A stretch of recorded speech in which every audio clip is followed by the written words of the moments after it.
nos superó Venezuela. Argentina, 4,7% mensual. Venezuela, 2,9%. Alberto Fernández le echa la culpa a Macri. Está mal eso. Él dice, no, le heredamos la inflación. Eso es falso. Y que la política monetaria tiene un rezago de 18 meses. Yo que sepa, este hombre está en el poder hace 26 meses. La culpa no es de Macri, es tuya, Alberto. Se acabó.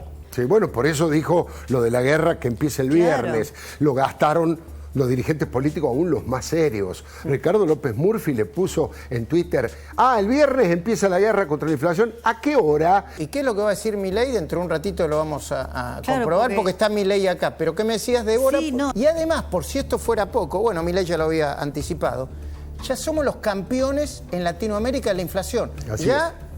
Como si esto fuera poco, nos superó Venezuela. Sí. Compartamos, por favor, los índices del ranking de inflación de los países de Latinoamérica. No estamos hablando bien de Venezuela, ¿eh? No se trata de eso. Se trata de lo mal que están haciendo las cosas en la Argentina. Argentina, 4,7% mensual. Venezuela, 2,9%. Y también Guzmán, primero era pero Macri, después era pero Macri y el COVID. Después es pero Macri y el COVID, pero la guerra. Miremos. De Rusia a Ucrania está presente en la Argentina y hoy se ve en los precios que se paga por todo aquello que está asociado a los commodities que están experimentando un aumento significativo de precios. Javier Milei, buenas noches. ¿Qué tal, Luis?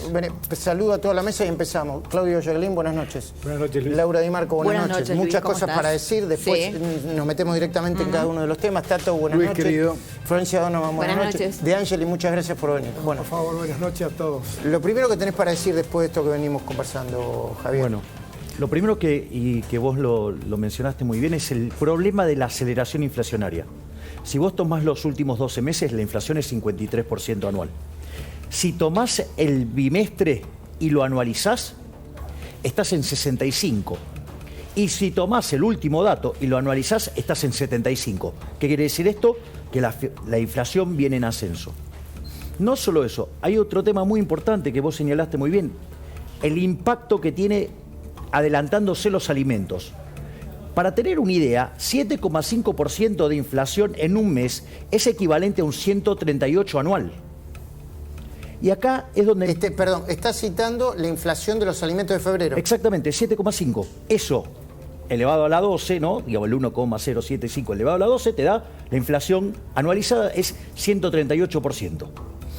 Y no solo eso, vos fíjate que Argentina... sí, tiene cepo cambiario, con lo cual el tipo de cambio que vos tenés no es el de verdad. O sea, vos tenés una brecha de 100%, con lo cual cuando vos aplicás la corrección, o sea, la inflación reprimida que tiene alimentos, estamos hablando, para que te paso el número bien, de 376%. Quiero hacerte una pregunta política y económica, porque esto, como bien mostraba Luis, los precios... Laura, es un segundito solamente con una información de último momento, por favor. Y ahora lo desarrollamos y me quedo con el número. Un segundo. Sí. Información de último momento. ¿Estás preparada, Florencia Donovan? ¿Sí? Sí. ¿La tenemos? Estamos acá terminando de chequearla, pero... ¿Está confirmado? Está confirmado. A ver, sí, acá, ya, fuentes oficiales, sí. Bueno, vamos, urgente.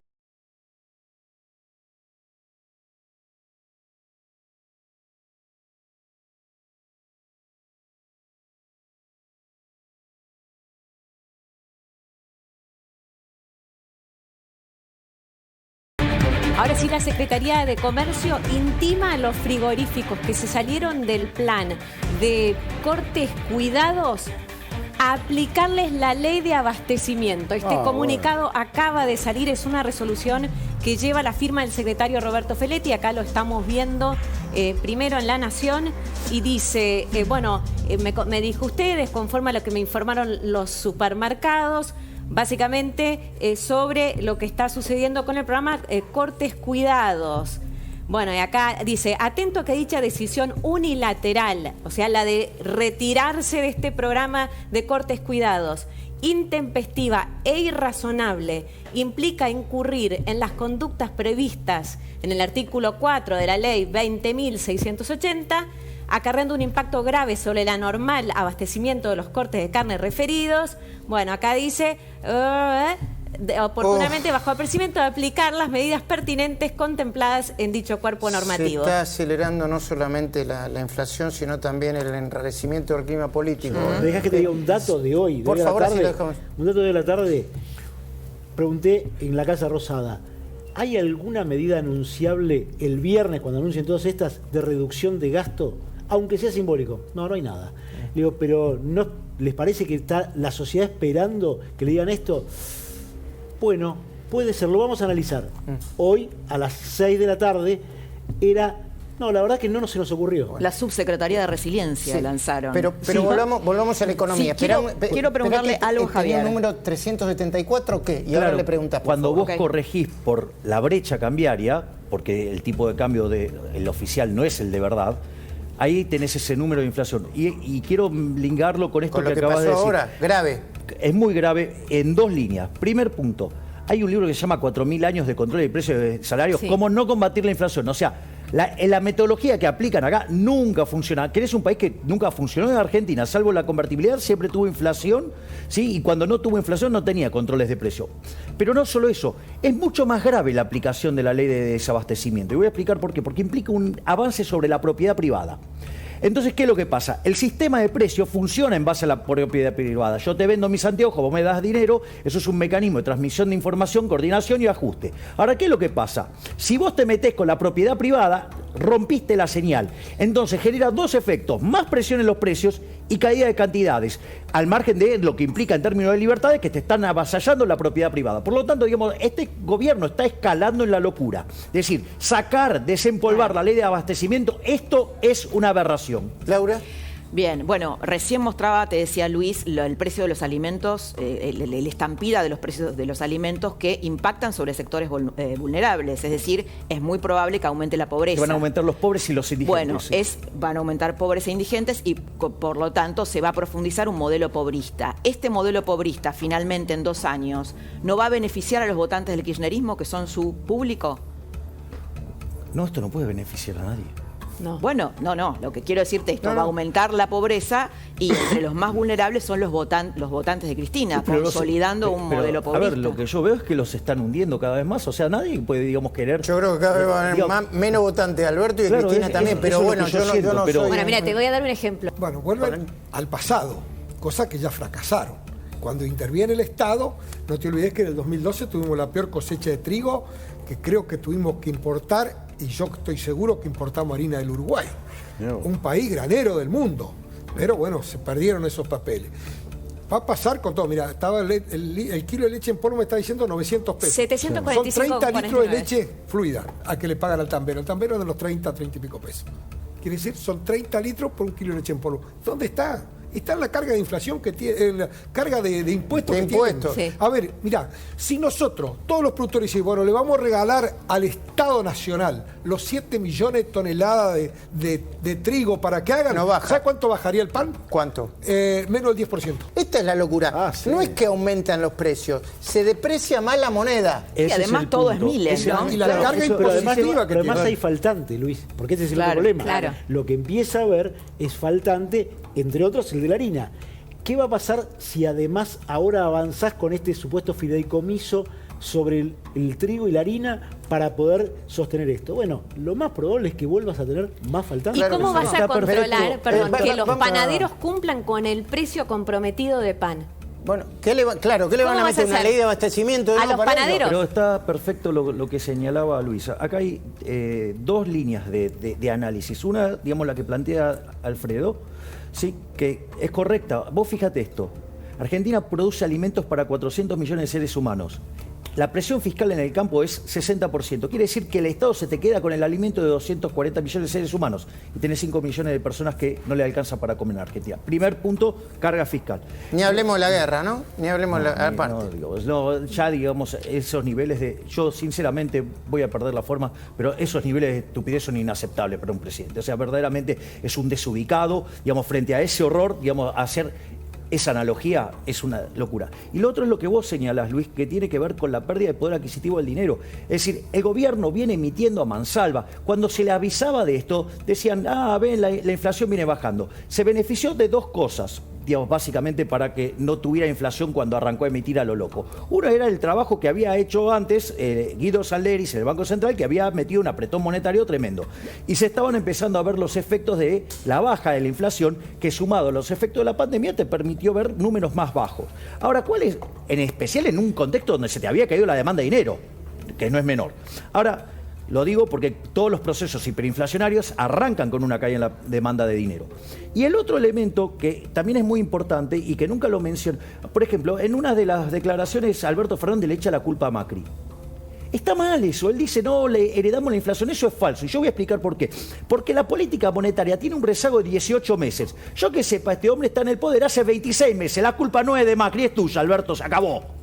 ¿Va a ser más alta la inflación? Sí, porque acá vos también... Digamos, hoy te las estoy dando todas. Estás muy finito. No, porque me regalaste el libro, me pusiste con Estás afecto, muy finito. listo. Entonces... No, pero esto es muy importante porque en términos dinámicos hay más inflación y se va a venir más inflación. ¿Por qué? Porque cuando vos tenés un proceso, por ejemplo, en el que te cae la demanda de dinero, porque además ya emitiste y todo eso, ¿qué es lo que pasa? Primero se te va al tipo de cambio, después se te va al precio de los transables, después a los mayoristas, ¿sí? Después, o sea, te viene el consumidor y por último vienen los salarios. Ahora, vos fíjate, ¿qué pasa? Cuando vos tenés ese problema en el mercado cambiario, que tenés más brecha, pero no te dejan de subir los transables. Claro. Quiere decir que vos estás ahí viendo toda la inflación reprimida. La inflación reprimida no solo que viene ya a niveles del 135%, por decirlo de alguna manera. ¿Cuánto dijiste que era la inflación reprimida vos? 137%. De alimentos. Claro, sí, pero de alimentos, fíjate que viene primero. Sí. Entonces, cuando vos... Falta tarifas. Claro, o sea, eso es lo que es el que te sube primero, porque son los transables. Te falta tipo y de si cambio. vos corregís... O sea, si vos no pones un freno de mano a un auto que viene por la banquina a 150 kilómetros por hora... Igual ya no lo podés frenar. ¿Cómo no lo frenas de golpe. No, Claro. ya no lo podés frenar. ¿Cómo no? Porque en realidad vos ya la emisión monetaria la lanzaste. Y vos sabés que los procesos hiperinflacionarios tienen mucho más de caída de la demanda de dinero que suba de la oferta de dinero. No entiendo. Vos estás hablando Que la de que gente se viene una deja de hiperinflación. querer pesos. A ver, cuando vos mirás, la inflación reprimida en alimentos, o sea, la anualizás y mirás la reprimida, estás en 350%. Ahora, ¿por qué la mayoría de los economistas dicen no esperamos una hiperinflación, lo que esperamos es una aceleración, pero no una hiperinflación? Bueno, o sea, en realidad la gran mayoría de los economistas argentinos, eso de la inflación multicausal no les disgusta. Es decir, los que decimos estas cosas somos los locos y todo. Lo que pasa es que parece que cuando lo leyeron a Friedman, lo leyeron tan mal que no leyeron que además la política monetaria tiene rezagos. En Argentina esos rezagos tienen 18 meses. Entonces, vos, ahora que estás pagando todos los efectos de la emisión monetaria de los últimos 2 años. O sea, a ver, ¿vos te crees que es gratis que en el año de la pandemia emitieron una base monetaria extra para financiar déficit fiscal? Bueno, esta es otra cosa. En algún momento Esto fue va a la caer pandemia. A ver, nosotros estamos viendo una inflación, una estanflación, recesión con inflación. Perdón, que ya me he vuelto, perdón. La idea, Alberto, es congelar todo lo que pueda. Entre otras ¿Congelar? cosas. Bueno, ¿Pero sí, qué tiene una empresa de frigorífica? Bueno, tiene un freezer que anda mal. Mirá Este cómo es el metió problema. chiste, Laura. Mirá Tiene cómo un la analiza freezer- política. tiene un freezer que anda mal. ¿Y el ministro de Economía, Milei? Claro, ¿El ministro de Economía? Esto es lo grave, porque tienen un problema de diagnóstico. Es decir, Lo mismo me dijo la Cunza. Claro, te digamos, están o sea, dando a ver. un analgésico para un problema del colesterol gravísimo. Exacto. Entonces, ¿cuál es el punto? El punto que, digamos, diagnostica mal. Entonces, por ejemplo, te dice, no, bueno, vamos a subir las retenciones para combatir la inflación. A ver, muchachos, o sea, la tasa de inflación es la variación de los precios. De última, las retenciones te pueden modificar el nivel, pero no la tasa de variación. Con lo cual, ¿Cómo no entiendo? claro, la inflación es la tasa de variación de precios. La retención lo que te modifica es el nivel de precio, no la tasa de variación. Es decir, que vos modifiques el No nivel va a bajar el precio del pan no va a bajar la ni del pan inflación ni de por la esto, carne. porque digo, no tiene que ver con eso. Después, cuando le echa la culpa a la guerra, siempre la culpa es de otro. Le echa la culpa a la guerra. ¿Cómo le va a echar la culpa a la guerra? Digamos, o sea, la guerra no tiene 20 días todavía y todavía no está el impacto sobre los precios. O sea, digamos, es una locura. Antes le echaba la culpa a los empresarios. Bueno, por eso, siempre la culpa es de esto. Esa es la magia de la inflación multicausal. Permite que, digo, por eso aman los políticos a los economistas que dicen esa barbaridad, porque son cómplices. Pero fíjate esto, en un momento dice, no, bueno, porque la inflación importa. Eso es otra mentira. Porque suponete que, no sé, el precio de un bien transable sube y yo tengo unos... ¿Qué es un bien transable? Uno que se Sí, comercializa en el mercado mundial, que es un commodity. Ponele, no sé, La carne. Entonces, bueno, sube el precio de la carne. Entonces, supongo que tenemos unos consumidores cabrones que quieren consumir eso a lo que sea, que no es la realidad justo, No, pero que perdió 30% en la calle. Pero supongamos que se fuera el caso. Vos vas a tener que gastar más plata en eso, si querés mantener el consumo. Entonces vos tenés menos plata para gastar en otras cosas. Entonces los precios de las otras cosas caen y por ende no tenés inflación. Es mentira. O sea, la inflación ocurre porque hay convalidación monetaria. Y este gobierno viene emitiendo a lo loco desde hace 2 años y medio. Entonces digo, 26 meses para ser exacto. Entonces, digo, basta de echarle la culpa a los de afuera, la culpa la tenemos nosotros, es porque no ponemos las cuentas en orden, necesitamos emitir más salva y eso es lo que genera la inflación. ¿Nos hacemos la pregunta inquietante? ¿Nos hacemos la pregunta inquietante? Yo sé que los procesos no se repiten, pero como soy una persona grande y he vivido mucho estos procesos, estoy notando cierta aceleración. Te puedo dar una frase brillante que decía Dornbusch. Dornbusch decía: las crisis tardan en llegar mucho más de lo que nosotros creemos. Ahora, cuando llegan, toman una dinámica mucho más violenta de la que esperábamos. Bueno, un día muy complicado, una inflación altísima. Ya vamos a despedir a esta mesa a Javier Milei, a De Angeli, a Pippi Donovan. Unos segunditos para compartir con Milei. Javier, unos segunditos. ¿Qué diferencia hay, en lo que nos faltó, entre una aceleración inflacionaria como la que estamos viendo ahora y una hiper? Es que en realidad es la antesala de la hiper. Cuando vos empezás a tener aceleración inflacionaria y entonces, ¿qué pasa? La gente empieza a huir del dinero, se lo empieza a sacar de encima. Y cuando eso pasa, vos hasta podés... cuando vos mirás el exceso de dinero en la economía argentina... Es la previa de... Podrías hasta multiplicar por 60 el nivel de precios sin emitir un solo peso más. Entiendo. A la mierda los malditos empresarios, a la mierda sodomitas del capital. Basta de basura keynesiana, ha llegado